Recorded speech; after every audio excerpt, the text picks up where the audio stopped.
আজকে বানাতে চলেছি আমি বাটা মাছের ঝাল, সর্ষে পোস্ত আর বেগুন দিয়ে বাটা মাছের ঝাল। মন্দ লাগে না কিন্তু খেতে। একটু ছোট সাইজ হোক বা একটু বড় সাইজ বাটা মাছ হোক, শীতকালে এই ঝালটা খেতে অপূর্ব লাগে, চমৎকার লাগে। তো আমি ভিডিওর শুরুতেই আমি আগে থেকেই ভেজে রেখেছিলাম বাটা মাছ। বাটা মাছগুলো একটু ছোট ছিল সাইজে, কিন্তু খেতে অপূর্ব টেস্টি ছিল যেহেতু জ্যান্ত ছিল বাটা মাছটা। আর আমি হাতে ভেজে নিয়েছিলাম একটু অল্প তেল দিয়ে বেগুন, এরকম সরু সরু করে লম্বা করে বেগুন কেটে নিয়েছিলাম। আগে তেল দিয়ে একটু লবণ মাখিয়ে তেল দিয়ে ওটাকে ভেজে নিয়ে উঠিয়ে রেখেছিলাম বেগুনটাকে। তারপরে কড়াইতে আমি তেল গরম করে কালো জিরে ফোড়ন দিয়ে দিয়েছিলাম। আর এদিকে দেখতেই পাচ্ছ সাদা সর্ষে আর পোস্ত বেটে নিয়েছি। তারপর কাঁচা লঙ্কা বেটে নিলাম একসঙ্গে। সব মিশ্রণগুলো একসঙ্গে একটা বাটিতে তুললাম। তুলে তার মধ্যে লবণ হলুদ দিয়ে দিয়েছিলাম। আর এখানে আমি কালো জিরের বদলে সাদা জিরে দিয়েছি। আমার কালো জিরেটা শেষ হয়ে গেছিলো, বলতে ভুলে গেছিলাম তোমাদের বন্ধুরা। তো আমি কালো জিরের বদলে সাদা জিরে দিয়ে ফোড়ন দিয়ে দিচ্ছি। আর এখানে নুন হলুদ নিয়ে নিয়েছি পোস্ত বাটা সর্ষে বাটার মধ্যে। তো এটা এখন ভালো করে জল দিয়ে একটু মিক্সিং করে নেবো। তারপরে ওই গরম তেলে, ফোড়ন দেওয়া গরম তেলে এটাকে দিয়ে দেবো। দিয়ে ভালো মতন নাড়াচাড়া করবো যতক্ষণ না এই মশলাটা থেকে তেল বেরিয়ে আসছে। 3 থেকে 4 মিনিট এই মশলাটাকে আমি নাড়াচাড়া করবো, ভালো করে কষিয়ে নেব।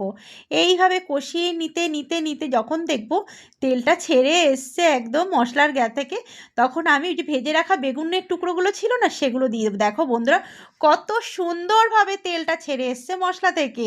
ওহ, অপূর্ব লাগছে, অপূর্ব লাগছে দেখতে। তো আমি আগে থেকে ভেজে রাখা এই বেগুনের টুকরোগুলো ওর মধ্যে ছেড়ে দিলাম। তো বন্ধুরা, আমি রত্না সাহা, আমার চ্যানেলে তোমাদেরকে জানাই অনেক ওয়েলকাম, অনেক ভালোবাসা। আমার ইউটিউব চ্যানেলে তোমাদেরকে জানাই অনেক অনেক ওয়েলকাম। সবাই একটু আমাকে সাপোর্ট করে দিও। ভিডিওটা দেখলে কেমন লাগলো জানিও কিন্তু কমেন্টে অবশ্যই, এই মাছের রেসিপিটা। তারপরে এই বেগুনটা দিয়ে যখন নাড়াচাড়া করে তেলটা আরেকটু বেরিয়ে আসলো, তখন আমি আগে থেকে ভেজে রাখা মাছগুলো দিয়ে দিলাম। বাটা মাছগুলো একটুখানি নেড়ে চেড়ে মশলাটা ভালো মাছের সঙ্গে একটু মাখিয়ে নিই।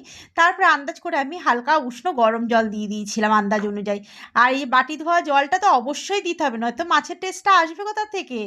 আর এই আন্দাজ করেও জল দিয়ে দিয়েছিলাম, গরম জল, হালকা উষ্ণ গরম জল। তারপরে এর মধ্যে আন্দাজ করে লবণ দিলাম। হলুদ আমি আর দিইনি, যেহেতু আমি কষানোর সময় একবারে হলুদ দিয়েছিলাম, আর একটু লবণ দিয়ে দিলাম। ঝোলটা একটু গামাখা গামাখা ফুটে উঠবে। এই যে ফুটে উঠেছে, ফুটে পুরো একদম গামাখা গামাখা হয়ে গেছে, তখন আমি আগে থেকে একটু ধনেপাতা কুচি কেটে রেখেছিলাম, সেটাকে ছড়িয়ে দিলাম।